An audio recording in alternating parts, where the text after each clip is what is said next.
بقلب عاملين ايه؟ يا رب تكونوا بخير وصحة وستر من رب العالمين.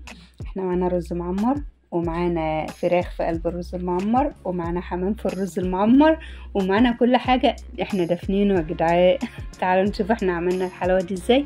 شوفوا الفراخ وشوفوا حباية الرز عاملة ازاي. شوفوا قطع الفراخ ديت صدور فراخ. هنشوف مع بعض في الفيديو الوقت احنا عملنا الحلاوة دي الطعمة دي ازاي.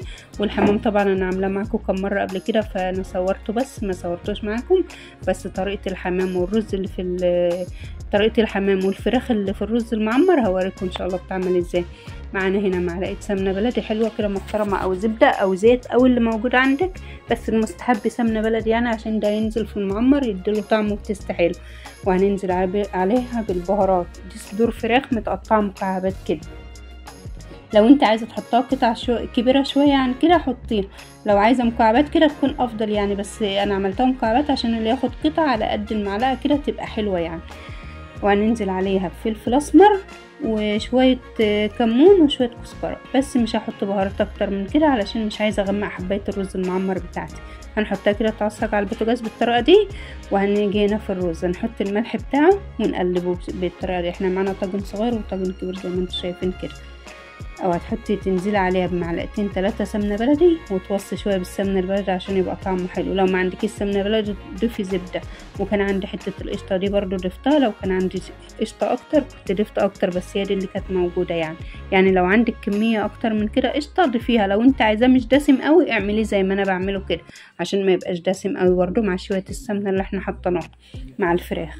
هنيجي هنا بالفراخ بقى المكعبات اللي احنا عاملينها، وهنحطها في وعايه كده زي ما انتوا شايفين. ومطرح ما حمرنا الفراخ هناخد الحمامتين اللي هنحطهم في الطاجن الصغير وهنوديهم على البوتاجاز الوقت نحمرهم. بنديلهم صدمه ان احنا نتخلص من الزفاره اللي فيهم، مع اننا غسلينهم كويس بملح ودقيق وليمون وخل وكل الحاجات اللي بنغسل بيها كالمعتاد يعني.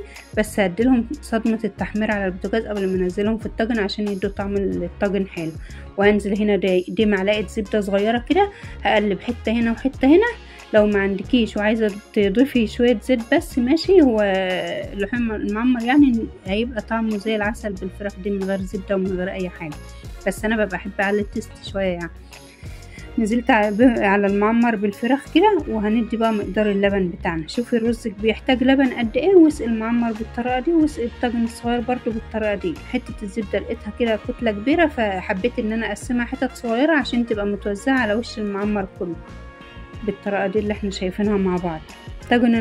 الطاجن التاني اللي معايا ده برضو قلت اما اوسع الطاجن ده شويه عشان مش هياخد الحمامتين وشويه الرز. ان كان رزقك ضيق اوسع له، انا قلت لنفسي كده، بس هتشوفوا الوقت ايه اللي هيحصل. هرجع افضيه تاني. رصينا الحمام ادانا له صدمه على البوتاجاز، حمرناه كده وادانا له صدمه ونزلنا عليه باللبن بتاعنا بالطريقه دي. واحنا طبعا مطعمين الملح بتاعنا. شوفوا انت شفتوا اللبن اللي نازل من الارضيه بتاع الطاجن. او انا قلت لو رزقك ضيق وسع له، بس رجعت افضيه في الضيق تاني، شكله مش عايز يوسع. بس الحمد لله قدر الله ما شاء فعل. نقلته في الطاجن التاني وادخله من الفرن واجيلكم تاني ان شاء الله. الله على الحلاوه والجمال والطعم. اوعى بقى اوعى. بسم الله ما شاء الله، ربنا يحسن ما بين ايديكم جميعا يا رب. وصفه سهله وبسيطه وسريعه. وعندك صدر فرخه هتعمليه كده، عندك ورك فرخه هتعمليه بالطريقه دي عشان تاكلي احلى شويه معمر هتاكلهم في حياتك مع صدور الفراخ. الله ممتازه ممتازه ممتازه. هتجربيها وان شاء الله مش هتبطلي عمايلها وهتعتمدي الوصفه دي. حبايه الرز مفلفله مفيش واحده لازقه في التانية. الفراخ قطع بيضه زي الشمع. ادي الحمام كمان بتاعنا اهو جبناه، بس الحمام ده الصراحه مش هعرف اطلع لكم الحمام لان ده كان طلع اوردر الصراحه يعني، فمعرفتش ان انا اطلع لكم الحمامه كده وراها لكم، فوريتها لكم من الجنب اهو. بقريتها من الجنب كده بس. اعذروني بقى في الحته دي. وده الحمام كنت عامله معاكم فيديو الحمام قبل كده. اللي عايز الطريقه يخش على فيديو الحمام والمنبر وانت هتشوف الطريقه من اولها لاخرها. وده برضو واحد تالت. بألف هنا وصحة يا رب على قلوب كل اللي أكل منهم. أنا عايزة أوريكم بس إن صدور الفراخ بيضة زي الشمع في قلب الطاجن اهي. وحباية الرز مفلفلة خالص مفيش واحدة لازقة في التانية. وكان طعمه بسم الله ما شاء الله. مش هقدر أقولك على الطعم ولا الريحة إلا لما تجربي وهتدوقي بنفسك، وإن شاء الله تعتمد الوصفة دي. وإذا كان الفيديو بتاعي عجبك اعملي لايك واشتراك في القناة وفعلي لي زر الجرس اكبر بيكم باذن الله. مع السلامه، باي.